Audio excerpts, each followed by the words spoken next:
Hello दोस्तों, स्वागत है आप सभी का टू द पॉइंट के एंशिएंट इंडियन हिस्ट्री के सेशंस में। हमने ऑलरेडी 10 चैप्टर्स खत्म किए हुए हैं। मैं आपसे रेकमेंड करूंगा कि पहले आप वो 10 चैप्टर देखें ताकि आप भी उस टाइमलाइन को फॉलो कर सकें जिस टाइमलाइन को हम फॉलो कर रहे हैं। हमने 10th चैप्टर में द गुप्तास के बारे में देखा, किस तरीके से गुप्ता को जो है the golden age of India कहा जाता है। हमने तमाम जितने भी 10 चैप्टर्स पढ़े उसमें ज़्यादातर आर्यवर्ता या फिर नॉर्थ इंडियन लैंड्स के बारे में, वहाँ पर इंपीरियल फेज जिस तरीके से था उसके बारे में हमने पढ़ाई की।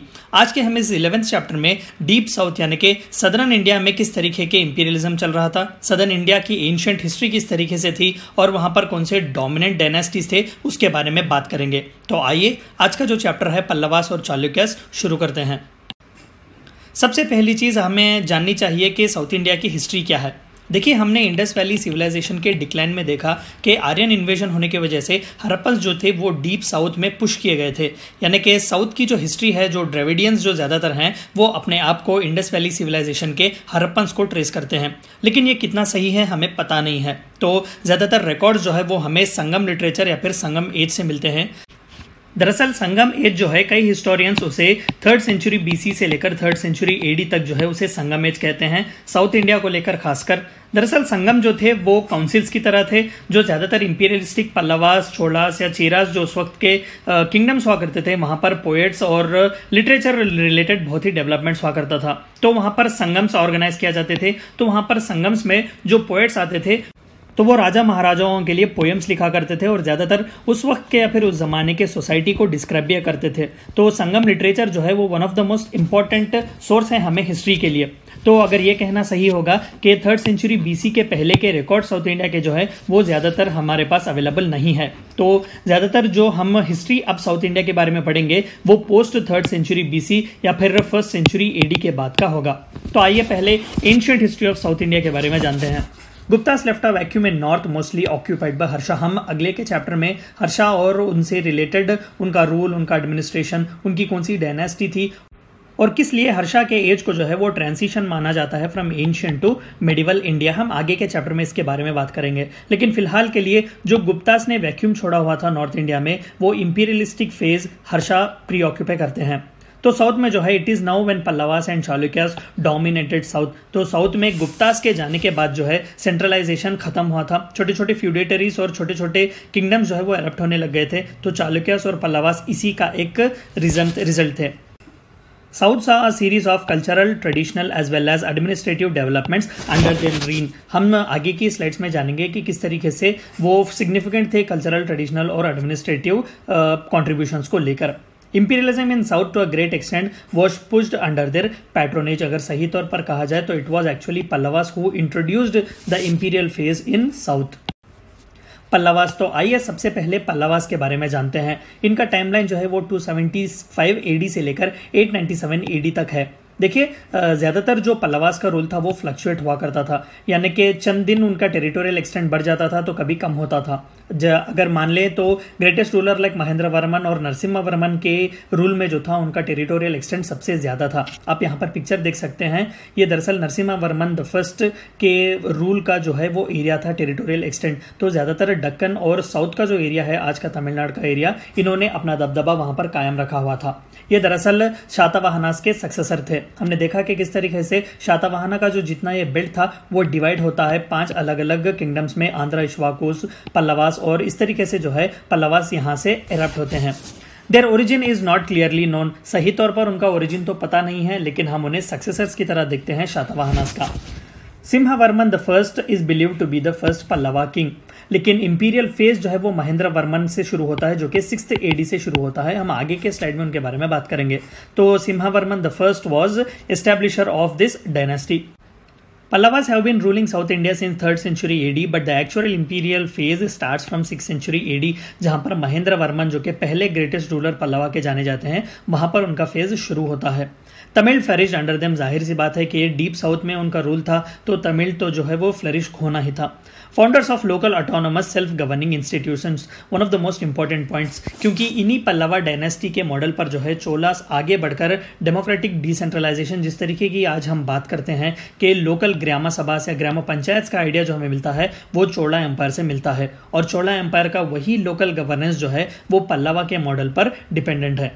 Colonisation of south east Asia was achieved under them, तो नेवल एक्सपेडिशंस उन्होंने भेजे हुए थे साउथ ईस्ट एशिया को, यहाँ पर थाईलैंड या फिर मलेशिया, इंडोनेशिया, जितने भी एरियाज है, जावा, सुमात्रा, बाली जैसे आइलैंड्स में भी पल्लवास पहुंच चुके थे। यहाँ पर सीलोन में भी जो है यानी कि श्रीलंका जो आज का ज़माने का है वहाँ पर भी मिलिट्री एक्सपेडिशंस भेजे गए थे।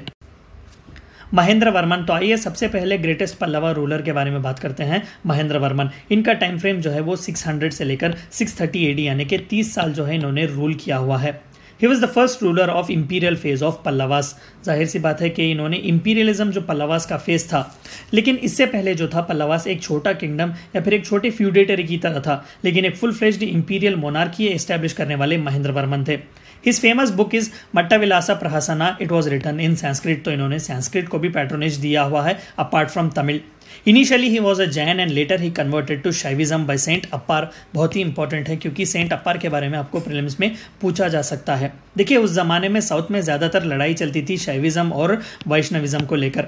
शैविज्म के फॉलोअर्स थे उन्हें नायनार्स कहा जाता था, और वैष्णविज्म और विष्णु के फॉलोअर्स जो थे उन्हें अलवार्स कहा जाता था। तो ये नायनार्स और अलवार्स के बीच कॉन्स्टेंट टसल हुआ करता था। तो कई राजा जो थे वो शैविज्म और वैष्णविज्म को अपना रॉयल पैट्रोनेज दिया करते थे। टाइटल बिस्टोर्ड अपॉन वॉज चित्रकारापुली यानी कि टाइगर अमॉन्ग द पेंटर्स, यानी कि वो बहुत ही अच्छे पेंटर भी थे। जाहिर सी बात है कि उन्हें पेंटरों में टाइगर कहा गया है, कोई इतने अच्छे पेंटर वो थे। ही contributed a lot for paintings, music and Sanskrit literature. तो ये थे महेंद्र वर्मन। आइए नरसिम्हा वर्मन के बारे में बात करते हैं जो कि उनके बेटे थे। He is considered to be the greatest of all Pallavas. इनका रीन जो है वो 630 AD से 668 AD तक जाता है। He succeeded Mahendra Varman and was perhaps the greatest of all Pallava rulers. He defeated and killed Chalukya king Pulakesin II and made Pallavas supreme in south। देखिए यही one of the main reasons है क्यों नरसिम्हा वर्मन को the supreme कहा जाता है, क्योंकि पुलकेशिन जो है वो हर्षा को डिफीट करने वाले हैं। हम आगे के चैप्टर में पुलकेशिन और हर्षा का जो चैप्टर है उसके बारे में पढ़ेंगे। तो पुलकेशिन इकलौते ऐसे साउथ इंडियन रूलर थे जिन्होंने नॉर्थ के one of the most important और पावरफुल रूलर हर्षा को डिफीट किया था, और नर्मदा का जो एरिया है उसे एक बाउंड्री की तरह उन्होंने बना लिया था। यानी कि नर्मदा के ऊपर जो है वो आर्यावर्ता नॉर्थ इंडिया, यहाँ से यहाँ क्रॉस नहीं होगा, और ये साउथ जो है वो साउथ इंडिया था, यहाँ से यहाँ कोई क्रॉस नहीं होगा। तो नर्मदा रिवर को एक बाउंड्री की तरह रखा गया था। तो इस हर्षा को डिफीट करने वाले पुलकेशिन II थे जो कि चालुक्यास ऑफ बादामी के थे, लेकिन इसी चालुक्यास ऑफ बादामी के पुलकेशिन II को हराने वाले नरसिम्हा वर्मन थे। तो this is the reason why Narasimha Varman is considered to be the greatest of all Pallava rulers. Started naval expeditions to Ceylon and Tamilians started to migrate there।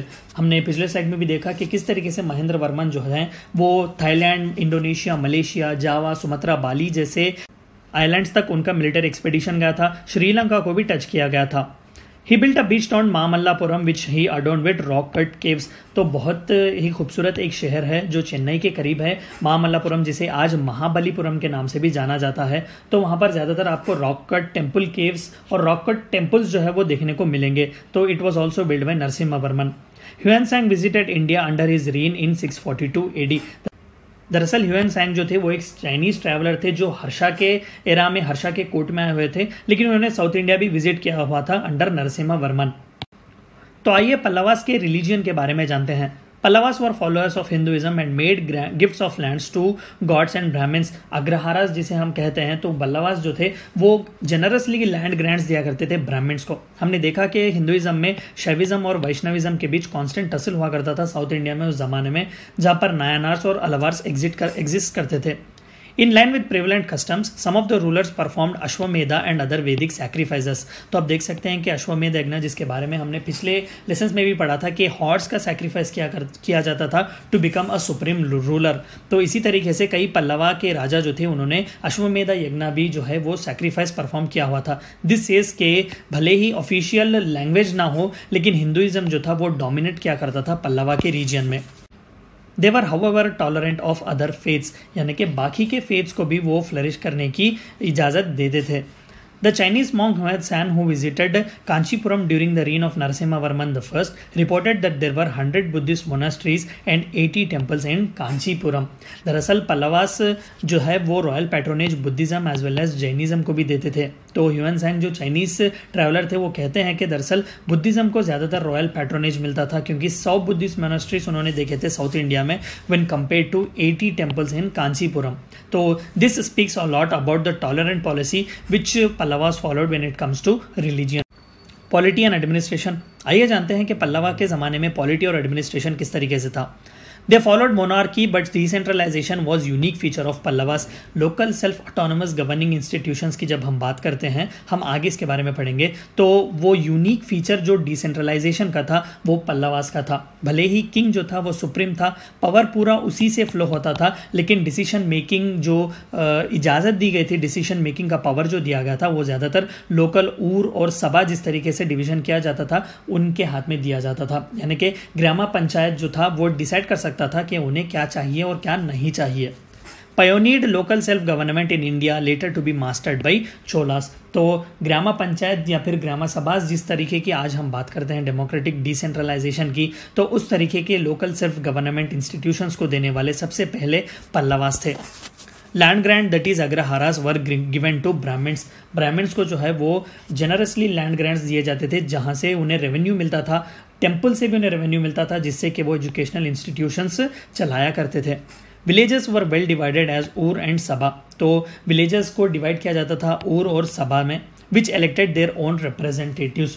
तो पावर्स जितने भी डिसीजन मेकिंग के थे वो इन्हीं डिविजनल यूनिट्स को दिए गए थे जो ऊर और सभा में डिवाइड किए गए थे।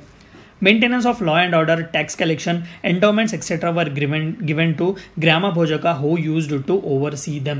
तो ग्रामा भोजका मोस्टली पंचायत सेक्रेटरी अगर हम कह सकें तो सही होगा कि उस वक्त उस ज़माने के पंचायत के सेक्रेटरी। तो ये ग्राम भोजका जो थे वो उस ज़माने में ऑन बेसिस ऑफ मेरिट जो है वो किंगडम से ही अपॉइंट किए जाते थे। तो ये था पॉलिटी और एडमिनिस्ट्रेशन। डिक्लाइन ऑफ पल्लवास, तो आइए जानते हैं कि पल्लवास का डिक्लाइन किस तरीके से हुआ। Post Narasimhavarman there was a prolong battle between Chalukyas and Pallavas. हम चालुक्यास के बारे में आगे के स्लाइड में बात करेंगे। तो चालुक्यास और पल्लवास पैरेलली एग्जिस्ट करते थे। तो चालुक्यास और पल्लवास के बीच हमेशा एक टसल हुआ करता था। This wasted lot of energy of Pallavas to control the fertile Krishna Tungabhadra doab, a lot of energy was wasted. यानी कि आज का जो कर्नाटक का रायचूर या फिर आंध्र प्रदेश के कर्नूल का एरिया जो है उसे कृष्णा तुंगभद्रा डोआब कहा जाता है। तो वहाँ पर फर्टाइल लैंड्स हुआ करते थे, तो उस पर अपना कंट्रोल और अपना राज चलाने के लिए पल्लवास बहुत ही ड्रेन होते थे। Pallavas rule lasted till 9th century where the last ruler Dantivarman was defeated by Chola king Aditya Chola. तो फाइनली जो है वो चोला है जो लिटरली पल्लवा को हिस्ट्री के पेजेस में भेज देते हैं। एक वीक चेन ऑफ सक्सेसर्स या फिर एक वीक चेन ऑफ रूलर्स, और फिर कॉन्स्टेंटली इंटरनल बैटल्स भी हुआ करते थे थ्रोन के लिए। तो इस तरीके से पल्लवा जो थे वो डिक्लाइन होते हैं। आइए चालुक्यस के बारे में बात करते हैं। देखिए चालुक्यस जो थे वो इंपीरियल लैंडलॉर्ड जरूर थे, लेकिन चालुक्यस फर्दर जाकर दो ब्रांचेस में शिफ्ट होते हैं, एक वेस्टर्न चालुक्यस और एक ईस्टर्न चालुक्यस। हम आगे के बारे में स्प्लिट के बारे में बात करेंगे। फिलहाल के लिए तो हम चालुक्यस ऑफ बादामी के बारे में बात करेंगे। इनका टाइम फ्रेम जो है वो 543 AD से 753 AD तक है। आप मैप देख सकते हैं, ये चालुक्यन एम्पायर है। A dominant power in Deccan, तो ज़्यादातर इनका पावर जो था वो डेक्कन के एरिया में था। तो जिस तरीके से पल्लवा का भी अप्स एंड डाउन्स चलता था, इसी तरीके से चालुक्यंस के भी अप्स एंड डाउन्स चलते थे। मोस्टली रूलर्स जो थे वो डिसाइड करते थे कि टेरिटोरियल एक्सटेंट कहाँ तक हुआ करता था। It was founded by Jayasimha and attained zenith under Pulakeshin the second. हमने पिछले के स्लाइड में जो बात किया था, नरसिम्हावर्मन द फर्स्ट जिन्हें डिफीट करते हैं पुलकेशिन, तो जेनित जो अटेंड करता है बादामी वो पुलकेशिन द सेकंड के कार्यकाल में ही करता है। दरअसल ये पुलकेशिन द सेकंड का ही रूल था। यहाँ पर नर्मदा को जो है वो एक बाउंड्री की तरह एक्सेप्ट करते हैं। यहाँ पर हर्षवर्धन का रूल था और यहाँ पर पुलकेशिन द सेकंड का। Pulakeshin II extended the Chalukyan Empire up to the northern extents of the Pallava kingdom and halted the southwards march of Harsha by defeating him on the banks of Narmada। तो पल्लवास का जिस तरीके से हमने पिछले slide में देखा कि यहाँ पर ज़्यादातर पल्लवास का रूल था, तो इस पल्लवास के रूल को भी इन्होंने सब्ज्यूम किया हुआ था। तो एक अच्छे खासे टाइम फ्रेम तक उन्होंने पल्लवास को फ्यूडेटरीज की तरह रखा हुआ था और यहाँ पर नॉर्थ में नर्मदा तक उन्होंने हर्षा को जो है हाल्ट किया हुआ था। The last Chalukyan king Kirtivarman II was overthrown by Rashtrakuta king Danti Durga in 753 AD। Chalukyas of Kalyani and Chalukyas of Vengi. जिस तरीके से हमने बात की कि चालुक्यास का एम्पायर जो था वो स्प्लिट होता है पुलकेशिन द सेकंड के बाद। वेस्टर्न चालुक्यास जो है उन्हें चालुक्यास ऑफ कल्याणी कहा जाता था और ईस्टर्न चालुक्यास ऑफ वेंगी कहा जाता था। देखिए बादामी जो था वो एरिया था बीदर रीजन कर्नाटक के आज के ज़माने का। कल्याणी भी जो है उसी एरिया का है, लेकिन वेंगी जो है जो आज का राजमंड्री और चित्तूर का आंध्र प्रदेश का एरिया है वहाँ पर आता है। The dynasty is called Western Chalukyas to differentiate from the contemporaneous Eastern Chalukyas of Vengi, a separate dynasty। तो पुलकेशिन द सेकंड की मौत के बाद, उन्हें डिफीट होने के बाद कई लोकल किंगडम्स जो थे वो एरप्ट हो गए।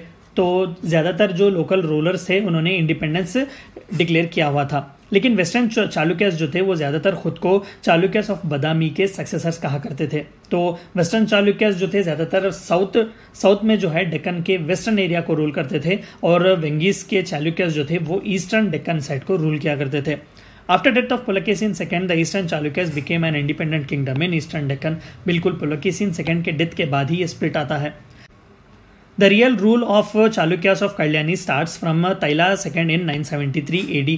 तो वेस्टर्न चालुक्यास के सबसे इंपॉर्टेंट रूलर तैला सेकंड है जो 973 AD में आते हैं। Western Chalukyas had capital at Kalyani, present day Bidar region of Karnataka, while Eastern Chalukyas had capital at Vengi, modern day Rajahmundry area of Andhra Pradesh। तो डेक्कन को इन्होंने दो पार्ट्स में डिवाइड किया हुआ था। वेस्ट का पार्ट ज़्यादातर कैपिटल जो था वो कर्नाटक के बीदर गुलबर्गा एरिया में था और ईस्ट साइड का जो हिस्सा चालुक्यास ऑफ वेंगी जो था वो राजामंड्री और चित्तूर के आंध्र प्रदेश के एरिया में हुआ करता था। There used to be a constant conflict with Cholas and Eastern Chalukyas of Vengi। तो चालुक्यास ऑफ कल्याणी जो है वो कॉन्स्टेंटली लड़ा करते थे। यहाँ पर डीप साउथ में उस वक्त चोलास का रूल हुआ करता था। हम मेडिवल इंडिया में पढ़ेंगे चोलास के बारे में। और ईस्टर्न चालुक्यास ऑफ वेंगी, तो इन तीनों के बीच कॉन्स्टेंट टसल हुआ करता था कृष्णा तुंगभद्रा डोअब को जीतने के लिए। Chalukyas followed a liberal and secular policy where all religion flourished in harmony। बिल्कुल हमने पल्लवास में भी देखा कि हिंदुइज्म डोमिनेट तो था, शैविज्म, वैष्णविज्म, नायनार, सलवार्स हुआ करते थे, लेकिन ज़्यादातर जो पॉलिसी होती थी वो टॉलरेंट होती थी, यानी कि हर रिलीजियन हर सेक्ट को फ्लरिश करने का मौका दिया जाता था। बुद्धिज्म और जैनिज्म को भी रॉयल पैट्रोनेज मिलता था। Unique art and architecture flourished where there was a blend of Nagara and Dravidian styles. आप देख सकते हैं दरअसल ये एक रॉक कट टेम्पल है जो चालुक्यास के ज़माने में बनवाई गई है। तो it was one of the most beautiful blends of both Nagara and Dravidian styles. Both Telugu and Kannada literature flourished. Kannada जाहिर सी बात है कि वेस्टर्न चालुक्यास के कार्यकाल में उनके पैट्रोनेज में कन्नड़ा को बहुत डेवलप किया और ईस्टर्न चालुक्यास ऑफ वेंगी के रूल में तेलुगु को। Paintings at Ajanta are a marvellous example of the expertise achieved under then reign. तो साउथ इंडिया के चालुक्यास का भी बहुत ही योगदान था इंडिया के आर्ट, आर्किटेक्चर, कल्चर, लैंग्वेज और रिलीजियन को डेवलप करने में। तो ये थी चंद बातें आपको जाननी थी साउथ इंडिया की एंशिएंट हिस्ट्री के बारे में, ज़्यादातर जो पल्लवास और चालुक्यास डोमिनेट करते हैं। हम आगे के चैप्टर में हर्षा के बारे में पढ़ेंगे, वो हमारा फाइनल चैप्टर होगा। हम देखेंगे कि किस तरीके से हर्षा जो है वो ट्रांसिशन बनते हैं ancient to medieval India. I hope कि आपको वीडियो पसंद आया होगा और समझ में आया होगा। Thank you for watching my video.